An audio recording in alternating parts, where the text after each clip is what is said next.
Did Jerod Mayo tip his hand yesterday and tell the world that the Patriots are going to draft a quarterback? Kind of felt like he did. We're going to talk about it here on New England Patriots Today by Chat Sports. But I'm going to encourage you guys to subscribe to the channel because the higher-ups here at Chat Sports have told Rolly and I we might be making the channel private. And what that means is if you're not subscribed, you're not going to be able to see our videos. So I would encourage you guys to do so. It is free. We're 122 subs away from 7,500. Subscribe so you don't miss out on any of our content. All right, let's talk about Jerod Mayo, as it kind of feels like, without saying it, he did say it, that he wants to draft a quarterback. This was the quote he had with CBS News. He said, "We're going to draft the best player for a position that's very important. You put the pieces together." Rolly, I like Marvin Harrison Jr. I don't think he's talking about the wide receiver position. No, that quote certainly feels like he is going to at least push the Patriots into drafting a quarterback with that third overall pick. And I mean, listen, a lot of Patriots fans want Jayden Daniels, Drake Maye, or Caleb Williams. I do too. But the one thing that I've always kind of maintained the sentiment on is, well, if it's not Drake Maye or Caleb Williams, I'm fine going Marvin Harrison Jr. at 3 over Jayden Daniels, because to me, the risk of drafting Daniels and missing out on MHJ, I don't think is there, or like as equal as to the risk of taking a Caleb Williams or Drake Maye in drafting Marvin Harrison Jr. So it seems like Mayo is going to want to draft a quarterback, but you could also look at this the other way, Harrison, and say, well, the wide receiver position is also very important too. But obviously the quarterback position is the one that comes to mind, especially when New England's quarterbacks are so bad. It's just the way you say it too. Like, I don't think you say the "you put it together" line and have the subject think, oh, he's talking about receiver. No, I mean, that sounds like a quarterback. Now, it's middle of January. The draft is 3.5 months away. A lot can change between now and then. What is an absolute fact, Rolly, is this ain't it. Yeah.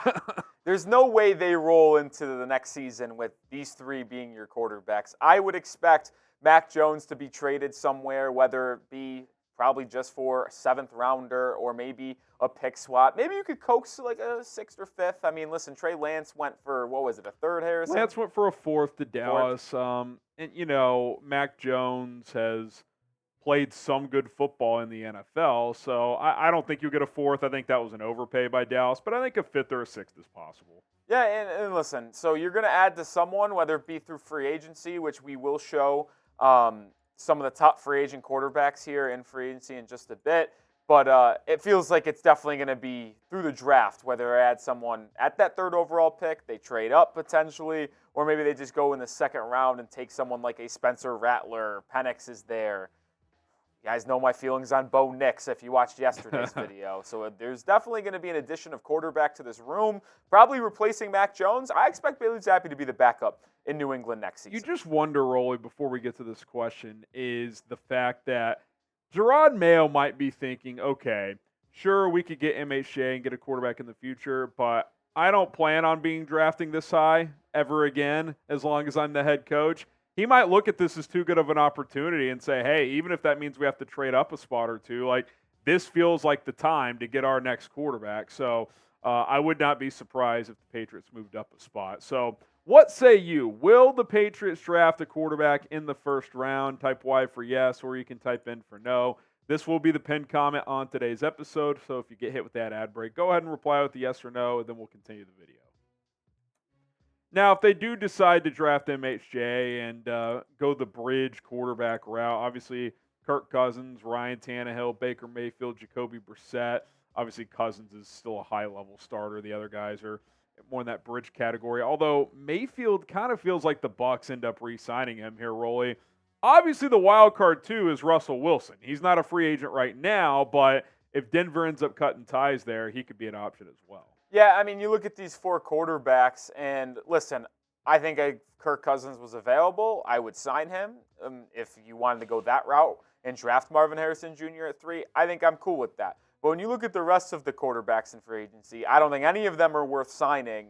So when you really want to go look at adding to this quarterback room, right, and really elevating it from where you were just a season ago, the draft seems like the best option. And if you want to take it to that potential elite level, that third overall pick is the way to do it. As much as we've talked about maybe Marvin Harrison Jr. at 3, drafting a QB at 34, probably not going to get an elite quarterback at 34. Maybe Penix slips a little bit, and you can use that 34th pick in a 5th rounder or 4th rounder to trade up to 25, 26 and grab Penix if he's there to get that 5th year. Yep. But I don't really think an elite quarterback is going to be there at 34, right? So if you want to get an elite quarterback room that can battle with Josh Allen, Mahomes, Lamar Jackson, C.J. Stroud in the AFC, it feels like it's going to have to be with that 3rd overall pick. And listen, I think Kirk Cousins would be a viable option, but I think you're going to have to go with some of the top draft prospects. And I kind of put this in here, Harrison. I know you don't really agree with this. These are my quarterback draft prospect rankings, and I am going to put Drake Maye ahead of Caleb Williams. I know it's bold. I know it's a hot take at this point in time, but when I watch Drake play, all I see is our foe in Buffalo and Josh Allen mixed with a little bit of Herbert vibes as well. Obviously, Caleb Williams is so dynamic. But I think 3, 4, 5 to me is set in stone of Daniels, Penix, and McCarthy. It's kind of dealer's choice with 1 and 2. We know Dane Brugler likes Drake Maye over Caleb Williams. I'm a Maye guy, but I know you're a Caleb Williams guy. I like them both. I mean, I also just think that the longer time goes on, it feels like the Bears are leaning in the Williams direction now. We'll see how that plays out. Justin Fields, maybe that becomes an option for New England, as we've talked about on this channel as well. I think Maye is more gettable, though, because if the Bears pick at 1, I think they're taking Williams. If a team trades up to 1, I don't think they're doing it for Maye. I think they're doing it for Williams. So I think Maye's the gettable guy because you can either move. Let's say, here's a hypothetical, Rolly. Washington loves Caleb Williams, but the Bears won't trade down and they take Williams. Maybe you flip with Washington. Maybe they're like, we don't like Maye enough. We'll give you the number 2 pick. We'll take, another pick off your hands as well. Maybe you get up to 2 and take Drake Maye. That could be on the table. Maybe Washington does not take a quarterback. Maybe they take Marvin Harrison Jr. I think there's a lot of scenarios that are still in play.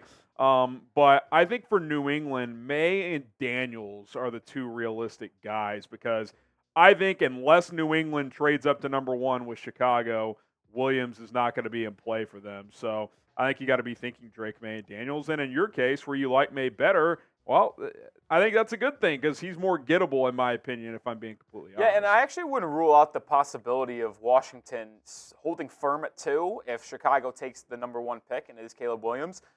Jayden Daniels could maybe be higher on the board for Washington, so you never know. Maybe Mel Kiper keeps saying that he's in the mix with the other 2 guys. Yeah, I mean, it's definitely possible. But because Jerod Mayo said the quote earlier about leaning maybe towards a quarterback, we kind of laid out the 3 options, in my opinion, for the Patriots when it comes to 2024 NFL Draft. And I think option number 1 is to trade up with the Bears if they elect to keep Justin Fields, and then you take Caleb Williams with that number 1 pick. Because I will say this, if you're trading up to number 1, it kind of feels like it's just for Caleb Williams and nobody else. I don't imagine, unless they really love Drake Maye, trading up to 1 for the North Carolina quarterback. And Caleb is as dynamic as it gets. I have Drake higher, but Williams is a fantastic QB. Yeah, I mean, it's what I was just saying. I think if you're trading up to 1, it is for Caleb if you're a team. So if you're New England and you do like Drake Maye more, I think you sit at 3, and if Caleb comes and goes at 1, then you're on the phone with Washington trying to move up a spot. Listen, Caleb Williams is very dynamic. He can make all the throws. His arm talent's incredible. He's really strong too. Like when he sheds sacks a lot of the time. Like he's only 6'1" or so, but he's like 220 pounds. He's pretty thick. So he's an intriguing prospect, obviously. Like Rolly said, I've got him higher than Maye. I just think the ceiling is super high. I also think like his floor is pretty high too, where I feel like even if there's some inconsistency, like he's just going to make a lot of wow plays. So he's going to move the chains for you. So I'm definitely intrigued by him. There's no doubt about it. I'm also intrigued, and you guys should be as well, as these deals on these hats that we have available right now. Chatsports.com/PatsHats. That link is in the comments and in the description. Go check out the tons of Patriots hats we have available. Lots of different styles. You got the beanies, you got the mesh hats, flat bills, whatever you're looking for. Chatsports.com/Pats hats. Not just the ones we're showing either. Tons of other styles as well. So pick yourself a lid today, and we got you covered. All right, Rolly, your boy Drake Maye, who I think is the guy that, if you're moving up to 2, is the more realistic scenario for New England.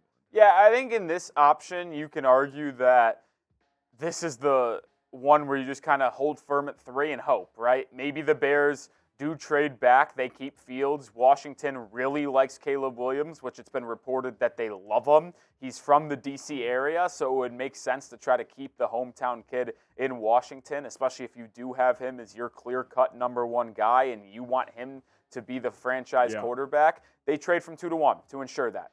Bears trade back to a 2, and if they fall back to 2, I have a hard time believing they would go Drake Maye or Jayden Daniels to replace Justin Fields. So maybe they take MHJ at 2 to pair up with DJ Moore and create a weaponry around Fields. And then Drake Maye falls into your lap at 3. That is a real option that I think is possible. And listen, I know a lot of people are going to look at these statistics on screen and say, well, he kind of regressed in his raw stats, completion percentage down, yards a little bit down, rushing yards a little bit down.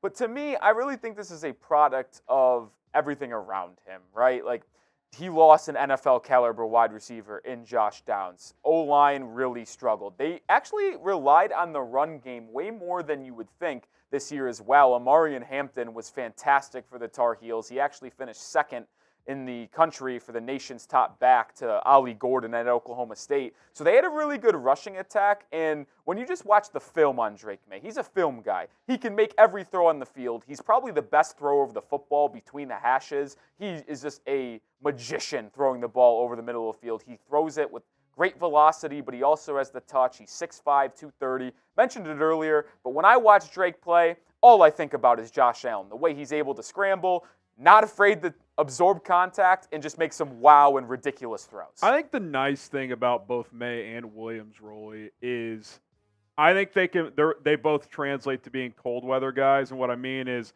they've got strong enough arms to throw through strong winds, cold and rainy / snowy conditions. And listen, you can sit there and say, well, how often does that happen? Well, only the biggest games of the year half the time. I just can't get that Chiefs-Dolphins game out of my head the other day where you're just like, Tua's got no shot in this game because the arm strength isn't there. He's not mobile enough. Mahomes on the other side, he's going to have 2 or 3 critical scrambles, and he can throw through these weather conditions. Tua cannot do it consistently. Drake Maye can do that. I mean, he can throw the football through these piercing winds, and I think to be New England's quarterback, you have to be able to do that. And I do wonder, does Jayden Daniels fit that? He does fit it from a mobility standpoint. You can run him. If the weather's bad, you can implement QB run a lot. I do think the throwing gets limited in those scenarios a little bit because he doesn't have a rocket launcher. He throws a nice ball. He has nice deep ball accuracy, by the way. Those beautiful deep ball. But the arm strength isn't unique. It's probably league average, which is fine. You can win with that, but that is something to consider here. Yeah, I think he's the clear-cut quarterback 3. Maybe Washington falls in love with Jayden Daniels at number 2, but I think the likeliest outcome is it goes Caleb Williams 1, Drake Maye 2, and then you have to decide between Jayden Daniels and Marvin Harrison Jr. at 3. I've been largely forcing the idea of taking MHJ over Daniels. Now, I kind of have talked myself into Daniels if they ended up going that route with that 3rd overall pick because he is so dynamic, right? A lot of people compare him to Lamar Jackson. Tall guy, 6'4", not the strongest, a little thin frame, but as athletic as it comes, the mobility, you can really have a good rushing attack, well balanced with the quarterback and the running back, plus he can throw the ball accurately down the field. But if you draft Jayden Daniels at 3, then the question remains, how are you going to get him help on the perimeter so he can throw to guys? Because he's so used to throwing to elite talent in Brian Thomas and Malik Neighbors at LSU. So that's the biggest question for me. I think Drake Maye can elevate his guys. I am still unsure if Jayden Daniels can really elevate the talent around him. Yeah, I mean, look, he had the big breakout 5th-year season. There's no doubt about it. I think he's worthy of being a high selection, but I do agree that I do think there's a gap between Caleb Drake and then down to Jayden Daniels. I really do think that. Pick an option. Which way would you like to go? If you want to trade up and draft Caleb Williams, type 1. If you're looking for option 2, which is stay at 3 and hope Drake Maye is there, type 2. Or if you're willing to take whichever quarterback falls to 3, even if it's straight Jayden Daniels, type 3.